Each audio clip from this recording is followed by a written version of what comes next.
السلام علیکم ملګرو دا په قبرستان باندې سیلاب راغلی چې دی ویډیو کې تاسو لخکاري چې روغ قبرونه چې کم دی او بډوبای او وبزان سره هغه قبرونه وړي دې سره چې په فیسبوک باندې یو سټیټمنټ لیکلو یو فکرې ور سره لیکلی ور سره دا سیو چې زه حیران کما لیکلی ور سره چې په جون باندې کله هم غرور او تکبر مکوا ډیر خلک الله پاک د مرګ نه پس ذلیل کړي دي ډیر خلک الله پاک کوئی د مرګ نه پس ذلیل کړي نو دی فکرې ز په سوچ کې واچولم اکثر زموږ رواج دا دی او زموږ دستور دا دی چې داسې څوک وفات شي نو هغه ډیر په دنیا کې غلط کارونه کړي خو هغه د وفات نه پس موږ دغه غلط کارونه نه یادو موږ همیشه هغه د مغفرت دعا کوو خو دې ځکه دا سیلاب چې کم په دې قبرستان راغلی او کم چې تاسو کته چې روغ قبرونه چې کم دی هغه سیلاب ځان سره یوړل نو دې سره یو کس لیکلی چې چام لیکلی وو خو په دې فکره باندې سوچ پکار دی چې غرور او تکبر مکه وړر خلک د مرګ نه پس هم انسانان چې کم دي ډیر خلک الله پاک چې کوم وی هغه ذلیل کوي د مرګ نه پس هم ډیر خلک په جون باندې ذلیل شي چې څوک غرور او تکبر کوي الله پاک اسمان نظم کې لرو غردي که په دولت باندې غرور تکبر کوي دولت ته الله واخلي که په حسن غرور تکبر کوي هغه حسن ته الله پاک واخلي که په نور څه په جواب باندې یا صدا سي په بل څه باندې غرور او تکبر الله کوي نو الله پاک ته هغه شی واخلي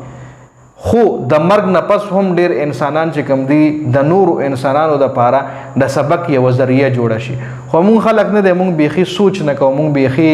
دلته د یو کس جنازه کو په خپل لاسونو باندې قبر ته وسپارو او په ما قبرستان کې مونږ لګیاو د دنیا خبره کو په قبرستان کې مونږ لګیاو غیبت کو او خره لخکاری چې د کس دا کس چې کوم مونږ زمکه لسپارو دا کس چې کوم مونږه خو د تیرا کا او نه یو ورځ به مونږ هم داسې خلک پراغلی وي مونږ بخخی مونږ له هر څه مخامخ کاری خپل ارڅ خو بیا هم مونږ غړاندیو کاڼیو مونږ نسوینو نس اور او ماغه لګیاو د خپل غیبت کو او ماغه لګیاو په قبرستان کې ولاړ او ماغه خلکو پسې بدره دی وایو او ماغه د دنیا د جون تصور کیو او ماغه د دنیا د جون پسې منډه تړي وخو اور لکه یو شاعر دی چې غویلم دی چې هر زنده لا بس دغه یو عبرت ډیر دی چې د په قبرستان باندې ورشي دغه ډیر په زبردست طریقې سره په شعر کې ویلي خو زه د تشریح ویم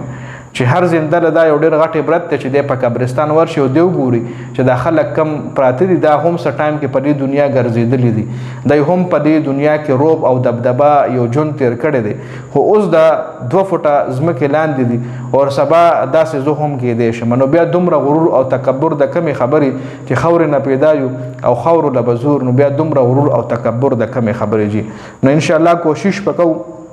چې غرور تکبر نو کو په انسان باندې ظلم نو کو اور د چا حق نه وخوجي نو دا